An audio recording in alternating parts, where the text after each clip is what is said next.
Somnifère, le podcast. Il y a quelques rencontres dans la vie où la vérité et la simplicité sont le meilleur manège du monde. Écrit Jean de la Bruyère. Bonsoir à tous, nous sommes le dimanche 12 septembre. J'espère que vous avez passé de belles vacances d'été et je suis ravi de vous retrouver pour ce rendez-vous nocturne. Somnifère vous raconte ce soir l'histoire de Candice, une jeune femme qui ne trouve pas le sommeil et se décide à sortir seule dans Paris pour chasser l'ennui. C'est une jolie nouvelle de l'auteur Pégaud sur ces rencontres éphémères qui rendent le quotidien plus doux. Et juste avant cela, une séance de relaxation destinée à apaiser les tensions de cette rentrée alors que nous retrouvons le chemin des responsabilités. Si ce podcast vous aide à trouver le sommeil, je vous remercie de le soutenir en le notant ou en le commentant sur la plateforme sur laquelle vous l'écoutez. Je vous souhaite une excellente nuit et maintenant place à notre séance de relaxation. La séance de relaxation. La rentrée a eu lieu et la plupart d'entre nous avons repris le chemin des responsabilités après la coupure des vacances d'été. Il s'agit parfois d'une période compliquée car il faut s'habituer à reprendre un certain rythme, un emploi du temps bien réglé, s'habituer également aux difficultés liées au travail, etc. Imaginez septembre comme un mois d'adaptation. C'est un peu comme un moteur qu'on n'a pas démarré depuis longtemps. Il lui faut laisser le temps de chauffer sans le brusquer. C'est une période chargée pour beaucoup d'entre nous et il est important durant cette période d'ajustement de ne pas oublier de s'accorder du temps pour prendre soin de soi.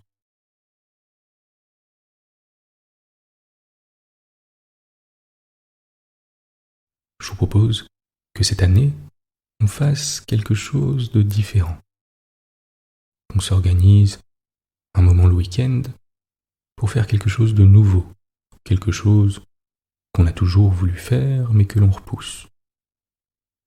Ce peut être démarrer ou reprendre une activité sportive ou artistique, rejoindre un club de lecture, se mettre à la danse, au théâtre, à la peinture, faire du bénévolat, s'investir dans la vie associative, monter sa petite entreprise, apprendre une nouvelle langue, un nouvel instrument, faire du jardinage, de la randonnée, se mettre à la cuisine, etc.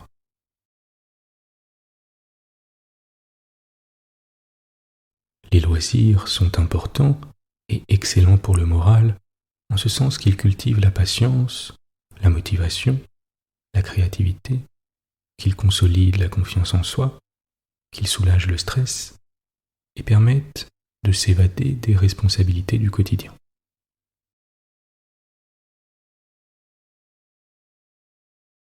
Pour évacuer justement les tensions de cette rentrée, je vous propose ce soir qu'on commence par un petit massage virtuel avant de finir par une courte méditation.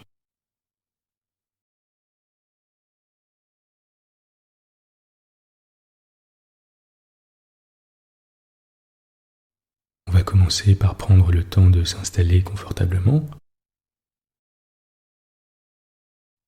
d'ajuster le drap ou la couverture, de se mettre à l'aise dans une position confortable.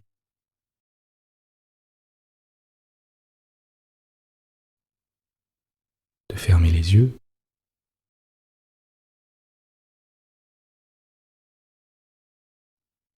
et de laisser notre esprit vagabonder.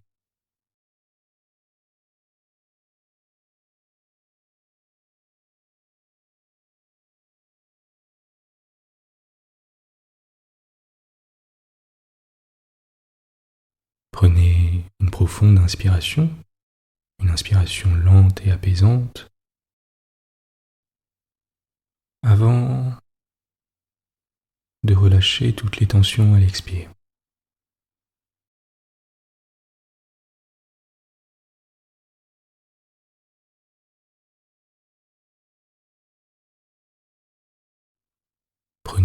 petit moment pour relâcher tous vos muscles, faire en sorte que votre corps soit complètement décontracté.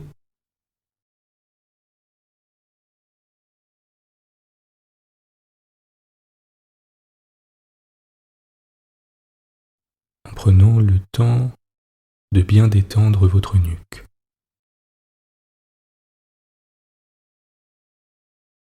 vos épaules,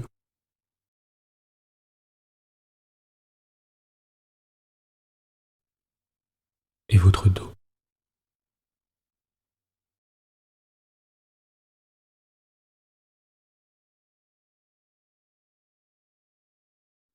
Je vais vous demander à présent d'imaginer que deux mains se posent sur le dessus de votre tête et la massent en faisant de petites pressions.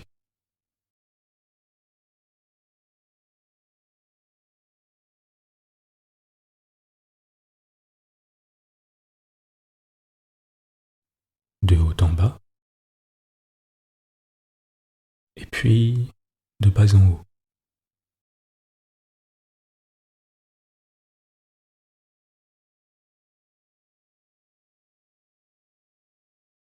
Ressentez le contact agréable de ces 10 doigts qui effectuent des pressions douces mais fermes.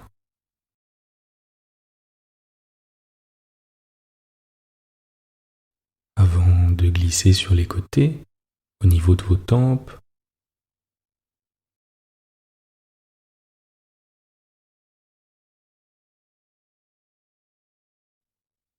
puis au niveau de votre nuque, où les deux pouces font des pressions agréables, de haut en bas,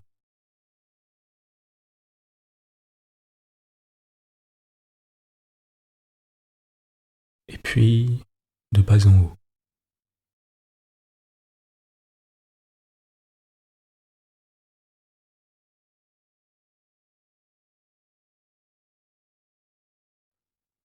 Avant de descendre lentement au niveau de vos épaules, qui s'abandonnent complètement sur le matelas.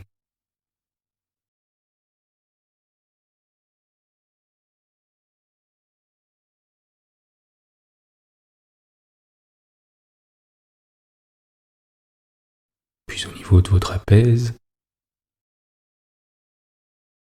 qui se détendent.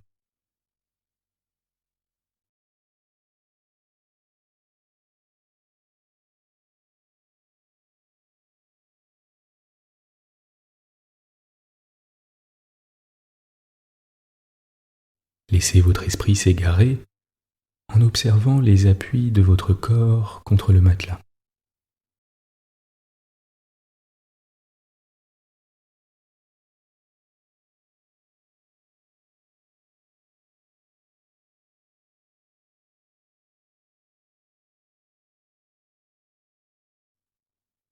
Votre respiration,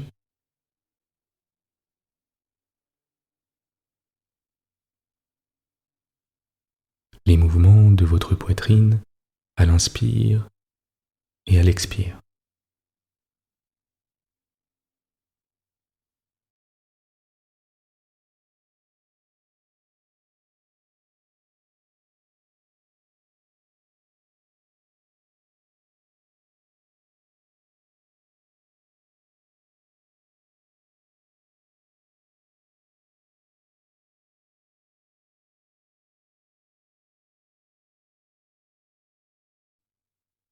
La température de l'air à l'inspire et à l'expire.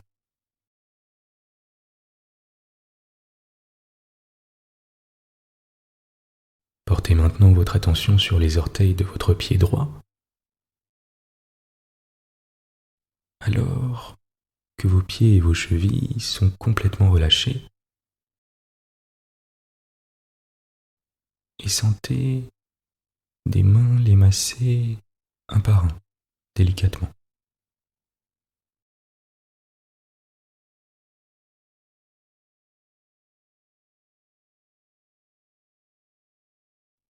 Portez d'abord votre attention sur votre gros orteil droit,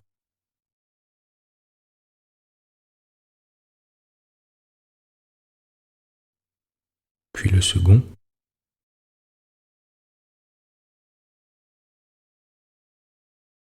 le troisième,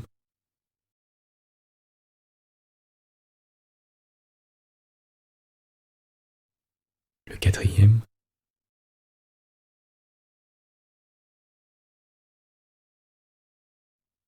et enfin le petit orteil.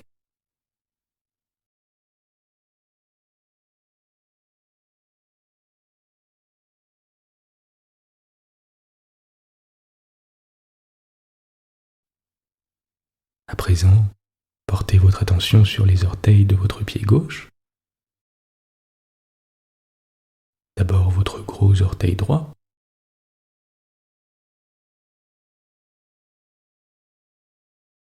puis le second,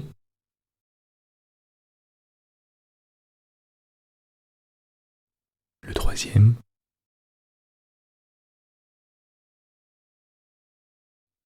le quatrième,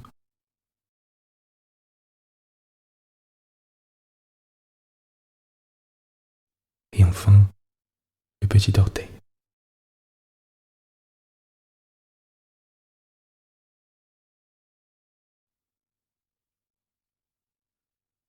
Ses mains commencent à présent à vous masser la plante des pieds,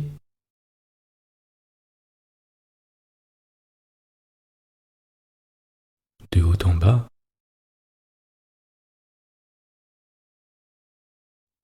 de bas en haut,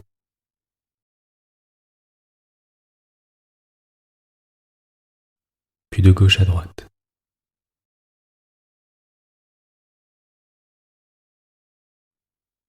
en dessinant des petits cercles.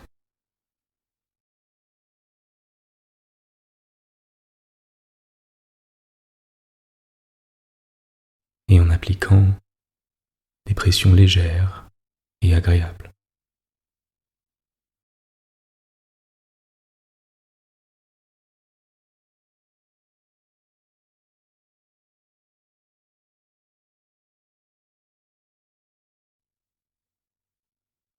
Portez à présent votre attention sur votre ventre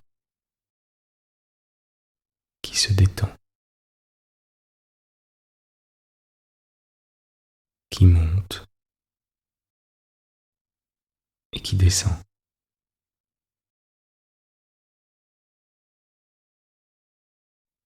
au rythme de votre respiration, qui s'apaise.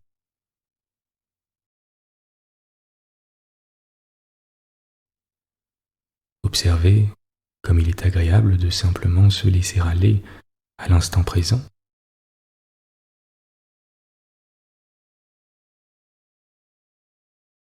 sans rien attendre de particulier.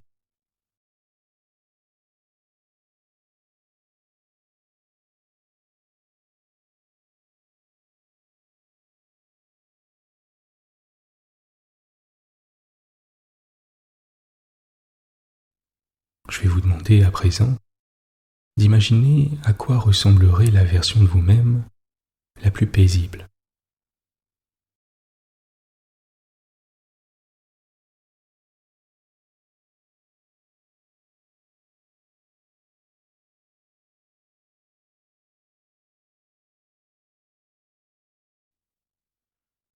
Concentrez-vous sur le calme et l'immobilité de cette image et sur ce que vous ressentez.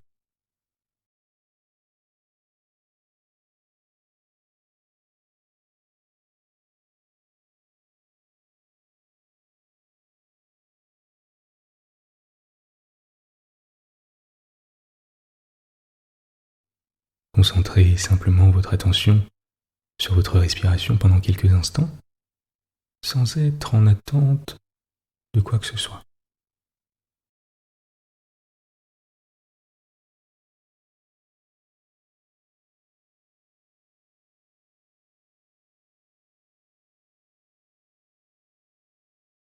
En étant tout simplement présent,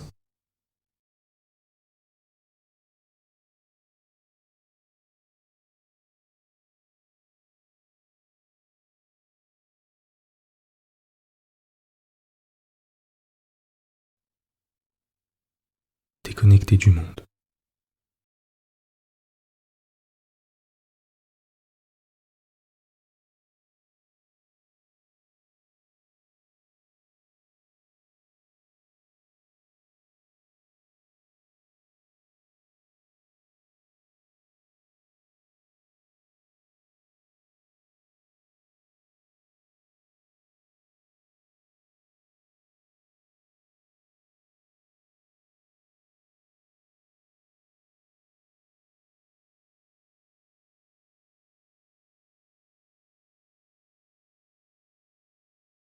Vous êtes calme et détendu.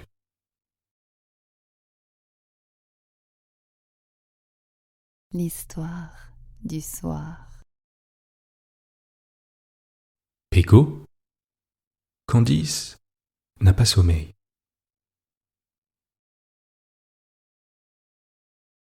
Son meilleur souvenir était d'avoir produit 4 textes complètement différents à partir d'un banal accident de circulation auquel elle avait assisté depuis la terrasse d'un bar-restaurant qu'elle fréquentait régulièrement. Située tout près de l'Opéra Garnier, elle y avait presque ses habitudes alors qu'elle ne s'y rendait pas si souvent que ça. Il faut dire que sa jovialité, son sourire et sa faculté à lier connaissances facilitaient les choses. Ce jour-là, sur la rue juste en face, un cycliste parisien imprudent, c'est presque un pléonasme, déboula d'une rue adjacente qui était censément à sens unique. La voiture, qui pourtant roulait vraiment lentement, le prit de plein fouet. Il effectua un tel saut par-dessus le véhicule que tous les clients des 2 brasseries qui se font face eurent l'air de concert. Candice elle-même, peu expansive par nature, se surprit à crier. Mais dès que l'accidenté se releva à la surprise de tous, au lieu de s'inquiéter de sa santé, comme le firent la plupart des gens présents, elle sortit son calepin et nota quelques mots. Une seule phrase. Elle, qui était plutôt de formation littéraire, s'organisait dans son écriture de manière très cartésienne. Du coup, à partir de la première phrase qu'elle écrivit, elle traça 4 flèches indiquant 4 fins possibles à son texte. Revenue chez elle, elle avait repris son schéma, mais toutes les fins lui plaisaient.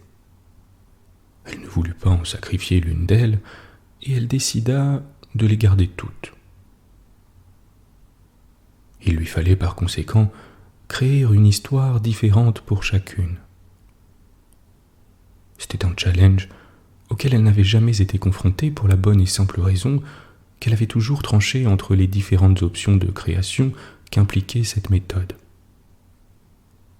Mais là, non. Ces 4 textes lui donnaient satisfaction. Le résultat fut salué par son éditeur. En regardant sa télé, une petite graine s'était insinuée en elle qui la fit ruminer tout en se préparant avant de sortir et s'aérer l'esprit. Mais que pouvait-elle bien tirer de cette daube qu'elle venait de s'ingurgiter presque contre sa volonté? Pour l'instant, se poser la question, c'était déjà y répondre. Rien. Sortie de chez elle, et sans réellement s'en rendre compte, elle avait marché longtemps. Ses pas l'amenèrent quai d'Orléans, puis au bar le Saint-Louis. Au moment d'y entrer, la porte se déroba sous ses mains et une furie la bouscula, lui passa devant en hurlant des paroles incompréhensibles, sans crier gare. C'était mal connaître Candice que de penser qu'elle allait en rester là et s'effacer. Demi-tour immédiat, avec dans la tête l'idée que ça n'allait pas se passer comme ça. Elle suivit sa mystérieuse excitée, sans même avoir aperçu son visage. Le pont Marie traversé, après plusieurs dizaines de mètres parcourus à vive allure, les 2 femmes se retrouvent dans un lieu rempli de personnages très particuliers.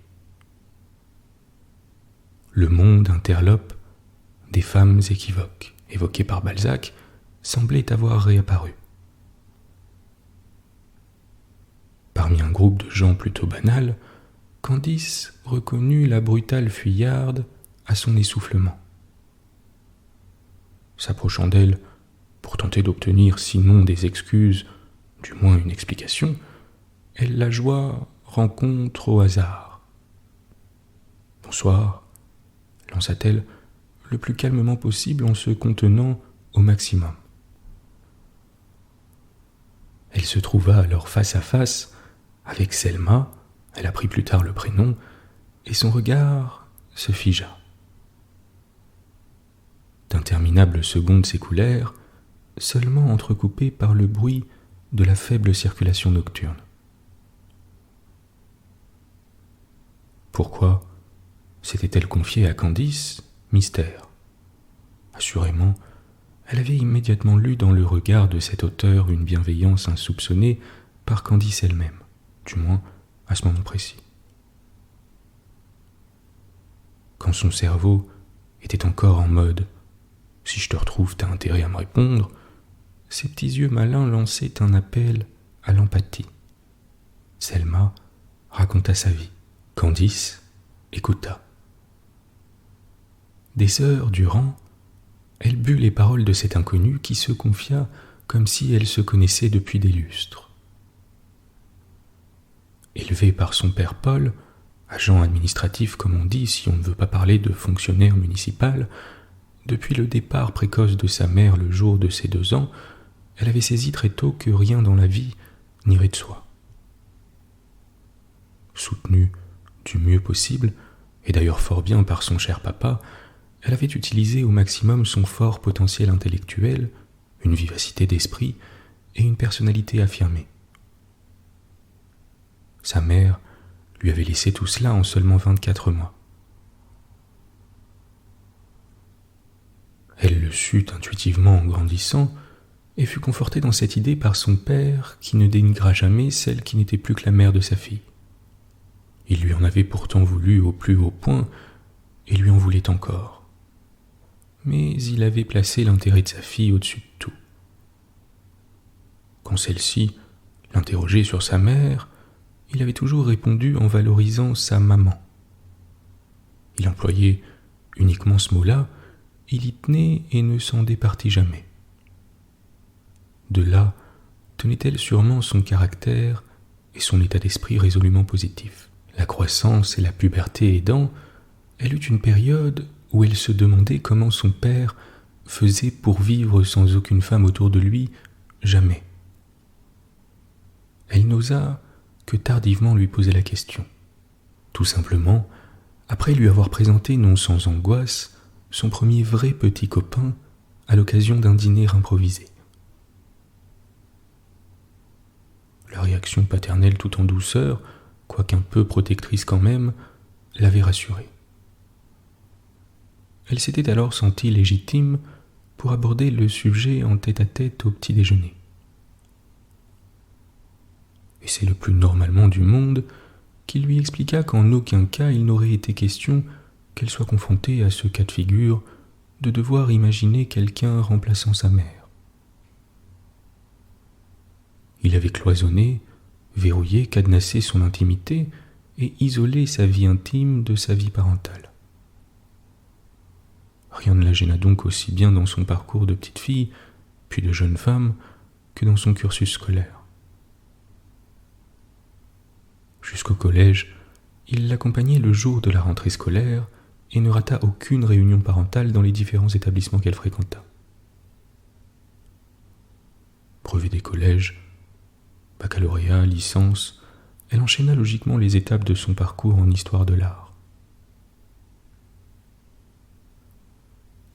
Son mémoire sur un peintre du XXe siècle traitait évidemment de Marc Chagall. Elle termina par une formation pointue à l'INP, l'Institut national du patrimoine, qui lui permit d'obtenir ce qu'elle désirait, avoir le métier qu'elle avait souhaité. Pourquoi ce peintre était-il une évidence ? Candice n'en avait aucune idée. Peu importe, Selma continua. À force de travail et surtout d'organisation, elle avait pu gagner son indépendance et se loger correctement dans un environnement sympathique. Pas très loin de la Bastille, elle avait décoté un appartement pas trop petit lui convenant parfaitement. Une opportunité qu'elle avait su saisir en ne demandant rien à son père si ce n'est de se porter caution.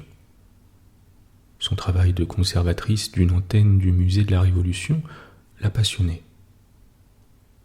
Il y avait dans l'année quelques allers-retours à faire à Visy, là où se situe le musée lui-même, mais cela brisait la monotonie. C'était même assez plaisant. Et puis, la gare de Lyon n'était pas très loin de chez elle. Elle allait enchaîner, mais sa narration fut interrompue par l'arrivée tonitruante de Jeff, son petit ami. Sur ce passé, il n'était au courant de rien. Ils n'étaient ensemble que depuis quelques mois, et elle n'avait pas vu d'intérêt à lui confier le début de sa vie. Il l'embrassa tendrement sans avoir l'air de se rendre compte de la présence de Candice. Selma, maintenant rayonnante, lui présenta sa confidente comme étant une rencontre occasionnelle. Il ne posa pas de questions, se contentant de la saluer poliment. Puis ils prirent congé et sortirent tous deux, laissant Candice seule. Elle n'avait au final obtenu aucune explication sur la bousculade initiale, mais elle ne lui en voulait pas, car elle avait au contraire l'impression plutôt agréable de l'avoir soulagée en l'ayant écoutée de bout en bout. Candice profita de cet instant particulier pour faire une espèce de zoom panoramique du lieu. La décoration était sans fantaisie, mais très attirante. Des pans de murs blancs étaient parsemés çà et là de paysages très finement dessinés, comme en filigrane. En fixant sa vue dessus, on pouvait découvrir, ou imaginer, des côtes immenses longeant des océans infinis. Parfois, dans un angle, un trompe-l'œil happait l'attention pour vous embarquer sur un voilier aussi grand et majestueux que le Manureva. L'imagination s'emballait alors vers des destinations improbables et l'on se perdait tel Alain Colas dans un labyrinthe onirique sans fin. C'était agréable et déroutant à la fois. Pour Candice, ce long moment fut un régal. Au milieu de ce lieu improbable, elle se sentait bien, personne ne la connaissait, personne ne la jugeait, personne non plus ne la rejetait. Les gens passaient à côté d'elle en la saluant et lui souriant comme à une habituée. L'un d'eux lui proposa même de venir dehors fumer avec lui sans autre but que le partage. N'ayant pas eu de réponse, il continua vers la sortie pour rejoindre la troupe de fumeurs invétérés.